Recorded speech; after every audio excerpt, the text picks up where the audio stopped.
engine Lotus 16 versus the rear engine Cooper. Here comes Will Nuttall, then a good exit from Lavin for the Richmond and Gordon Trophies. The flag will fall now. Great start by Miles Griffiths, who absolutely rockets away like a robber's dog. Brilliant start. 1 or 2 get crossed up in the background, but Miles Griffiths, what a start. Look, he's about 2 lengths up already as they dive down towards Madgwick for the first time.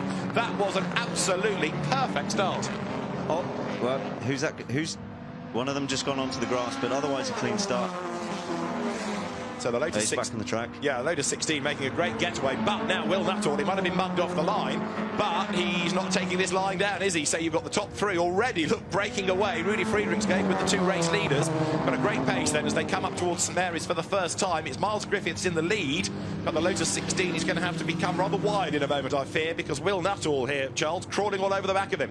Yeah, he's going to be putting pressure on straight away. He'll want to get out in front and build up a bit of a lead. But yeah, Miles Griffiths, fantastic start. Let's see how they get on down the Lavin straight.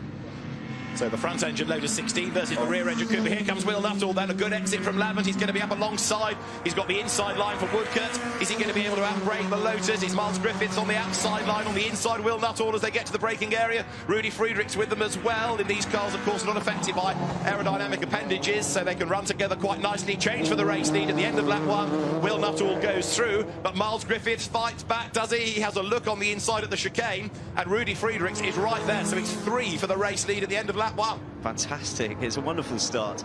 It's just whether Miles Griffiths can hang on to the exhaust pipes of Nuttall, but he's always challenging again into Madgwick. Not quite close enough. Not quite close enough. Has a look on the inside, can't do it. He's also going to be mindful, I guess, that he doesn't leave the door open for Rudy Friedrichs, although Friedrichs drops back a bit as they come out the other side of Madgwick. On towards Fordwater now. In 4th place, it's Andrew Beaumont going nicely. 5th is John Chisholm. 6th is Andy Willis. And then in 7th place is Nick Adams. So the Ferguson, the 4-wheel drive ex-Sterling Moss car, in 7th spot, as you see going through John Chisholm. Now, there's the fight for 4th. Chisholm crawling all over the back of Andrew Beaumont as they head towards the first elements of St Mary's. Good fight, this. Yeah, absolutely. They're so well suited to this track. And looking at the race leaders, what you were suggesting, I think, is now happening as there up the inside goes John Chisholm. Does he go through? He does, up into 4th place. So a nice clean pass that going into Lavin. Number 18 Lotus goes through. The ex-Jim Clark, Trevor Taylor, Lotus 18 with a Climax engine, gets ahead of the car in the hands of Andrew Beaumont. So Andrew Beaumont drops back in the old UDT Laystall colours at Cliff Allison's old car, but John Chisholm making progress forward, or is he? Because Beaumont tries to fight back at the drop into Woodcote. But these two have already given away a huge chunk of time to the race leaders, have they not? Absolutely. The what are we looking at here? What sort of? That's 4th, isn't it? Chisholm versus Beaumont. There are the 3 race leaders. Look at the gap they've pulled already. Enormous. 2 laps. And is Andy Willis making a little bit of time on these two as they battle? Is he catching up? Well, he's on a personal best lap, but he's not quite as quick as those ahead. But next time around, maybe, because if these two carry on squabbling, they are going to delay one another, aren't they? So John Chisholm has done the hard work by going through, but it's not guaranteed he's going to hang on to this. No. He's working hard, isn't he? On the limit. Yeah, you're not wrong. And Andrew Beaumont, who goes probably better in this era of car than in the later ones, but he's got a lovely collection of Lotuses, but he's well suited to this car. He's right there on the back of John Chisholm. Will Nuttall is the race leader by 1 second at the moment, by the way. This is the fight for 4th coming into St Mary's. And is John Chisholm just starting to edge away? And there's the answer to the next question about the BRM. Andy Willis is going great guns. Yeah, he's closing in on them. Should be able to draw down on them on the Lavin straight. Yeah, that's Nick Adams going through. So currently in 7th place. Behind him in the BRP colours is Tom Dark in the Cooper T51. The ex-Hill Chris Briscoe car. Almost every car you find with a great history. There's another Sterling Moss car behind it. In fact, number 7, Nick Topless in the Cooper T53 that Sterling Moss had his last race win with as they come now into Woodcote. So Nick Adams under attack from Tom Dark. It's remarkable how many of these cars have been driven by Sterling Moss as you work through the list, and all different. The Ferguson, Lotus 18s, and success in all of them. Yeah. Yeah. Yes, you forget sometimes how versatile he was, because he could go from sports cars to single-seaters, do rallies, do marathons, and of course record-breaking. It was a remarkable career. Now Now, Will Nuttall is the race leader and has done the fastest lap of the race now. He's done a 1:22.856, 1.3 seconds clear. As you look at Nick Adams coming under attack from Tom Dark, heading up towards Ford Water now. So that number 10, look, the little Cooper T51. Tom Dark trying to find a way past the Ferguson, created by Tony Roll in part. And as they come into St Mary's, Nick Adams really under attack here, isn't he? Yeah, Tom Dark's a very competitive racer. Loves driving his 73C in the Goodwood Trophy, and just loves being a part of the Goodwood event. And right now, although he's attacking Nick Adams, he's got to be mindful of where Nick Topless is behind him, because as they come onto 11th straight now, number 7 is Nick Topless, and in fact behind him, right behind him, is number 9, Mark Daniel with a Cooper T45. So that battle's going to rage on as down they come into the right of Woodcote. Mark Daniel lines up to have a go on the inside line. Does he? Yes, he's going to commit, and yes, goes through. That was brave. Textbook. Absolutely. It's turning out to be a good midfield battle. I think Nick Topless was quite sensible there. He saw him coming, gave him room rather than really force the issue. But then in the background, a big wobble coming out of the chicane for Mark Daniel. So he's gained the place, but then got all sideways. He hung on to it, but that was all a bit leery. And do we have a problem for the BRM? Yes, it's a transponder problem. So it is still 6th, but it was late coming up on the timing screen. Through goes John Chisholm with Andrew Beaumont right back on his tail. Great fight. These so evenly matched, aren't they? Yeah, absolutely. Beaumont looks a little bit more relaxed. Looks like he's in control of this battle. But yeah, the BRM's dropped quite a bit.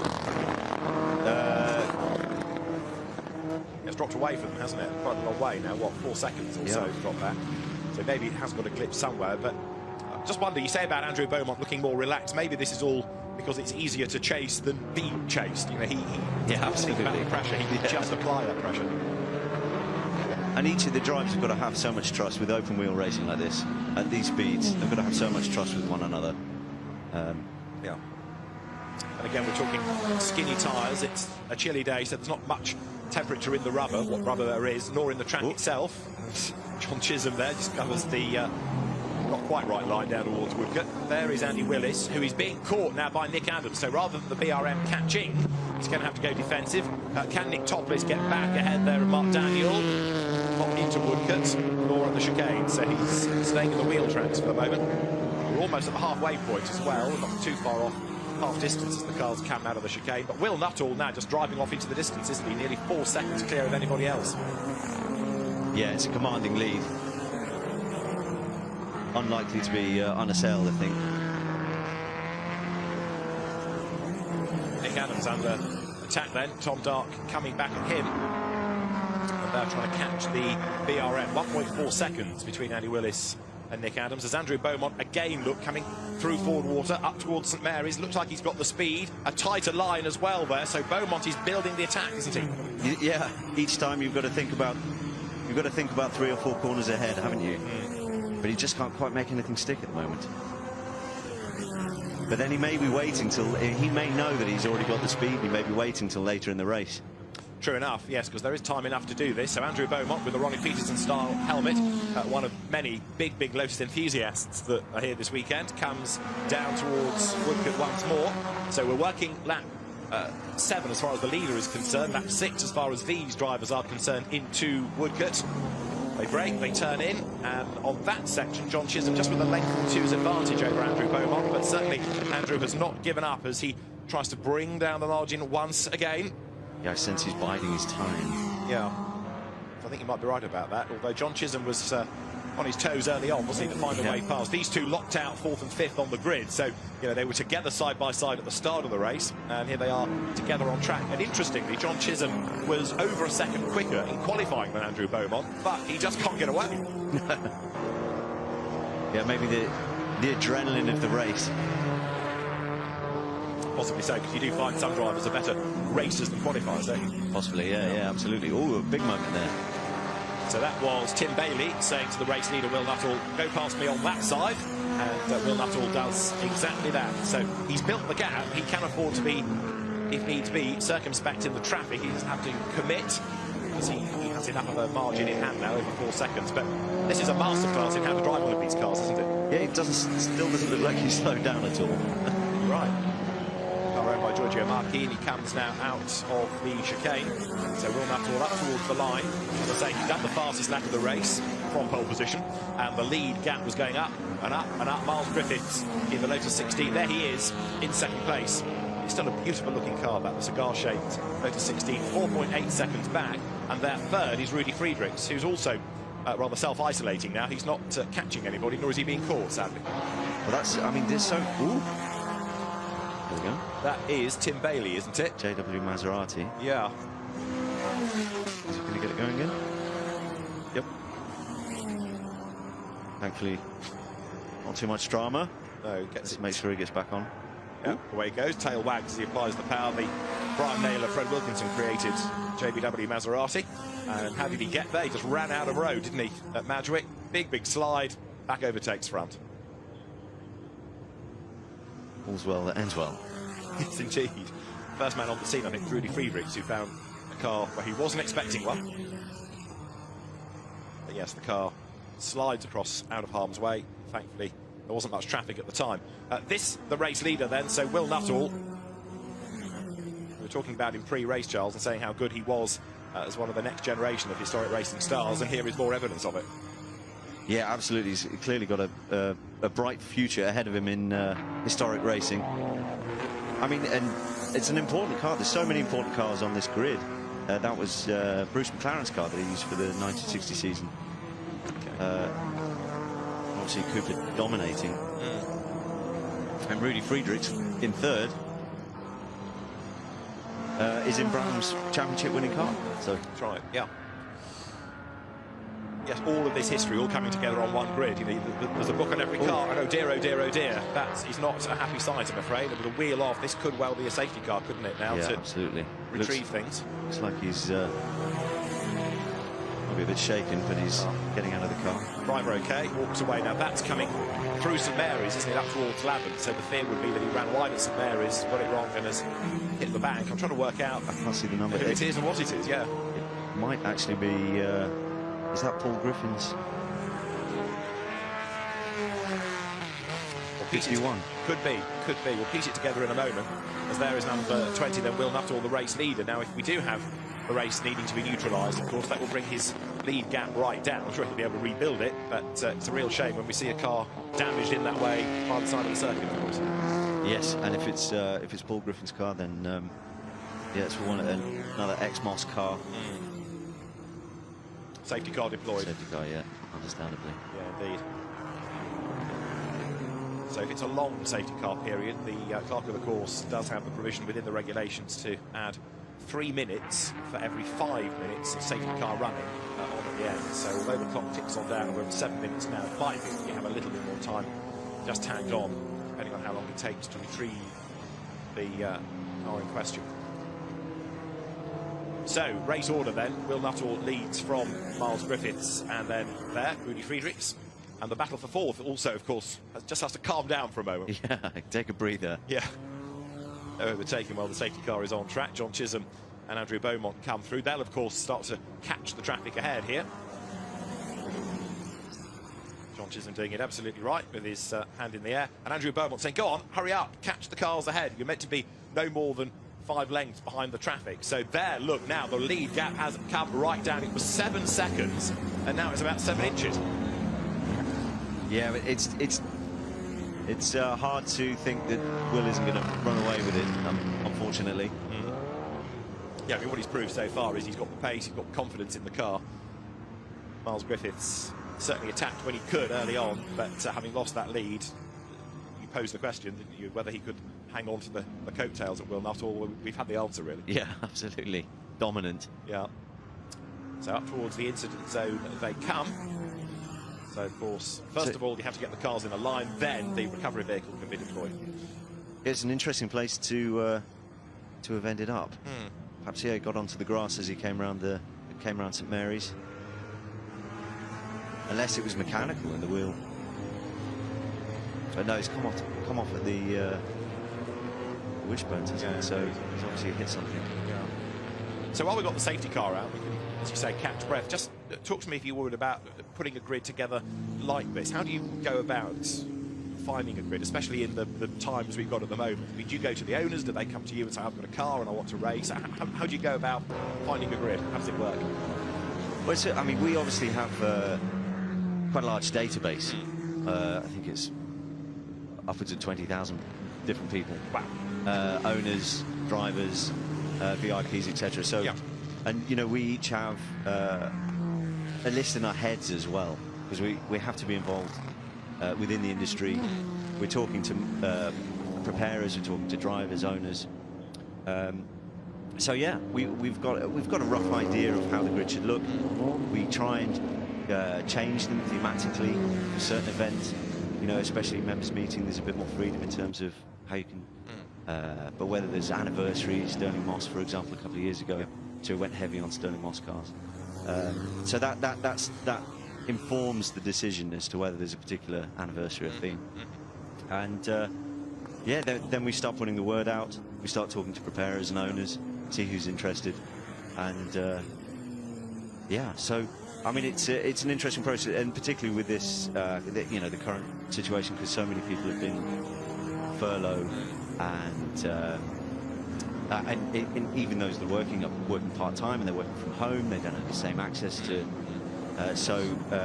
You know, I've helped with this grid, but it's Craig Venn is the chap that's really put it together, and the motorsport content team have done an absolutely incredible job with so little time, so few resources to put this entire, you know, and bearing in mind this is a completely new event. Yes. You know, the drifting, the rallying, so much work has been done in such a short period of time that they really have to be applauded for what they've done. Yeah, absolutely. You know, and it's been thoroughly exciting. No question about it. Yeah. And I think all the drivers that have been here have enjoyed it, because there's been relatively little historic racing over the course of the year. Certainly not at the usual level of the big events, the big festival. So to come and do something like this has been a really big thing. Yeah, absolutely. You know, we've had so much support from owners. You know, even those that aren't able to come because of restrictions. You know, they've offered their support, they've offered their enthusiasm, their encouragement. And yeah, the guys that have pulled out all sorts of stops to get here, because, you know, a lot of people haven't really prepared their cars, you know, because they didn't think anything was happening this year. You know, so in a hectically trying to get cars together and get ready for the event. So yeah, we're very grateful to all of the support that we get from owners and preparers. You know, that so much of what we do at Goodwood is just driven by enthusiasm, and yeah, we're always grateful. Long may that continue, that enthusiasm. Sad to say, it is Nick Topless's car that we have lost, which was another significant Sterling Moss car, the one he had his last Grand Prix win with, and that's the one that's been damaged out on the exits, and now is being retrieved. So I think we are going to have a little bit of extra time put on, because effectively they're about to start the last lap, aren't they, under the safety car? Yeah, there's only 2 minutes left. Yeah, and a safety car lap is about 3. So effectively it's going to be the last lap of the race coming up, unless some time is added on. But even though for that, I think the recovery operation will take a little bit of time yet. So it's a real shame that the race may have this safety car aspect to it. It does give us a chance to drool over some of the other highlights on the entry. What are the other standout cars for you? Well, there's so many, I guess. Yeah, there are, absolutely. You know, we've spoken about so many of them already. You know, the yeah, I mean, Nick Topless's car, the last Sterling Moss win, just literally months before he came here and had his career-ending accident. Such an important car.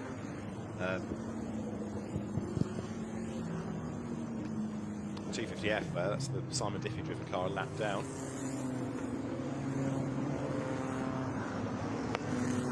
It's also nice that it's not the obvious cars. You know, the JDW Maserati is there, the Ferguson, you know, something different. Yeah, exactly. Yeah, different shapes, different constructors. Sadly, many long since departed from Formula One. Yeah, I mean, we usually see a lot more 250Fs in a grid like this, but again, somewhat restricted by current conditions. So many of them coming from Europe. Yeah.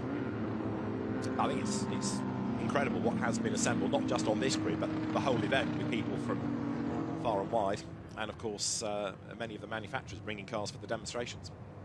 Yeah, absolutely. Seeing the Formula One cars yesterday was electrifying. Yeah, absolutely. Number 23 Lotus there, the ex-Marston Gregory Sterling Moss. Cliff Allison car, Andrea Stortini at the wheel of it. Actually, he's done a good job, Andrea Stortini, to be fair to him, because he qualified last and he's up to 16th. He's done made a bit of progress, actually, and he's a lap down, granted, but he's been going nicely. Right, we have had time added on, so we are at just under 3 minutes now, rather than just under 1 minute, so that 3-minute bonus, if you like, has been put there, but it still might only be 1 lap by the time the recovery is cleared, sad to say.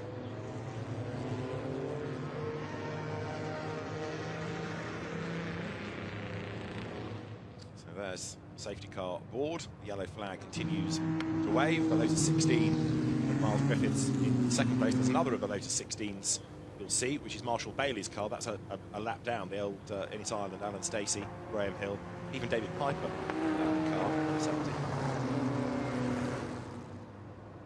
And again, these cars in period, 1.5 litre, 2.5 litre, and they were driven by so many different drivers during different seasons, weren't they? Yeah. Modern cars, you know, you get one driver, they do 2 races, and then they get shelved. Exactly, exactly. And you have people leaping from a Formula 2 race to a Formula 1 race to a Formula Libre race, either on the same day or certainly the same weekend. Yeah, yeah. And maybe do a sports car race in the morning and then the Grand Prix in the afternoon. And then jump in a Lotus Cortina. That's right, yes. In the case of Jim Clark, and then while you're winning in Formula 1, you go and win the British Saloon Car Championship. Yeah, as you do. So we've got 1.5 minutes left on the clock. So this will be the last lap. Safety car heels off, and away for one racing lap then goes Will Nuttall. Miles Griffith chases after him, and he does have a go on the inside at Matchwick. That could be his last hurrah, couldn't it? Yeah, that could be his last opportunity. Unless Will Nuttall makes a mistake, but very unlikely. So here they come for the final time then, up towards Saveris. Battle on lower down as Andrea Stortini, with a gearbox problem after qualifying, now sorted, making further progress then as he tries to force his way up through the field. He's dropped out, in fact, dropped a place to Marshall Bailey. What have we got left? Just under 1 minute. So actually, could they squeeze another lap out of this? Let's see, as the cars now come on the limit up towards Lavant Corner. Yes, we might get another lap out of this. So Miles Griffiths turns through, still on the tail of Will Nuttall. Rudy Friedrichs in a rather lonely third place.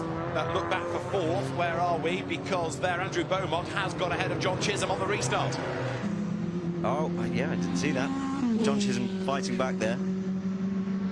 That's right, so the pale green Lotus, the driver with the blue and yellow helmet, Andrew Beaumont. He's got himself up past John Chisholm with the open face helmet. They work their way through the traffic as well, passing Stefan Jürgen still there, down towards Woodcourt, weaving in and out of the back markers, Andrew Beaumont, but he's actually gapped John Chisholm here. There are 10 seconds to go. Where are the race leaders in relation to the line? Let's see. There they are, 3 seconds, 2. Do we get a checkered flag? No, they get one more lap. Excellent. So, perfect timing. The gap was 8/10 between them. Look at the distance already. It's insane, isn't it? Right, that's Marshall Bailey's lap, Lotus 16.